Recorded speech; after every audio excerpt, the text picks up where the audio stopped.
For a while, I was actually more interested in SmackDown than Raw, but now Raw has got interesting again, thanks to, wait for it, the Bloodline, but in particular, the babyface Solo Sikoa. I think they finally found a way to make the Bloodline heels again and Roman heels again, and it's with Solo Sikoa.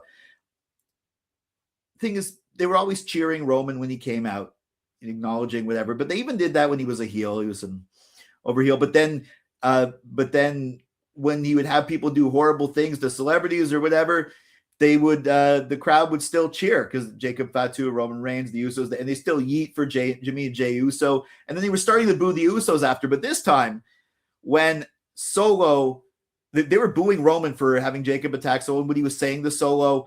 He was just being the old, even though he now wins without interference, he's still the same old a-hole. Like he's back to that character. He's like, comparing like watches and stuff like that. And like basically saying like, I run the family. He's gone back to the real heel tribal chief. He still got the acknowledgement at the beginning, but then they started booing him when Solo turned on, well, I guess he hadn't really even turned toward, he said he was going to acknowledge Roman, but like when instead of Simone spiking LA Knight, he said, I'm sorry. Like he's going to do it. Simone spiked Roman. And that was the massive crowd pop. Total, now they've cemented Solo Sikoa as a babyface, and I think they've cemented Roman and the Bloodline as heels. Jey Uso will still get the yeeting, but then maybe they'll start booing when he gets in, and Roman will still get the acknowledgement, but then they'll start booing right away. And I think they've gone back to the tried and true with the Bloodline, and they've gone back with the heel Bloodline, and that actually is making Raw interesting again. Who would have thought they would have brought back something from 2 years ago that they've been dragging along and make it really interesting again? And they've already done Roman versus Solo, but Roman is the babyface. Now Solo as the babyface and LA Knight versus Roman. I think this might end up leading to LA Knight dethroning Roman. Maybe not Solo, but Solo is going to be in his corner. Maybe Solo is going to try, and then eventually LA Knight. I'm looking forward to where this is going. I am now once again interested in the Bloodline again.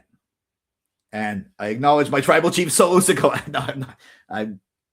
Solo is not, he's not trying to be the tribal chief. He just wants to get away from that family.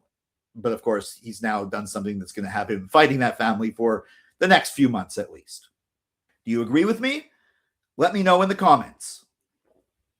Make sure you like, share, subscribe, and ring that bell for notifications for all my wrestling hot takes, cold takes, simmering takes, wrestling opinion pieces, WWE premium live event prediction and review videos, and assorted thoughts on Raw and SmackDown. Now, if you want the full audio podcast that this video was clipped from, the link should be in the description. Until next time, for Silo Voice Studios in Montreal, I'm Jason C. McLean.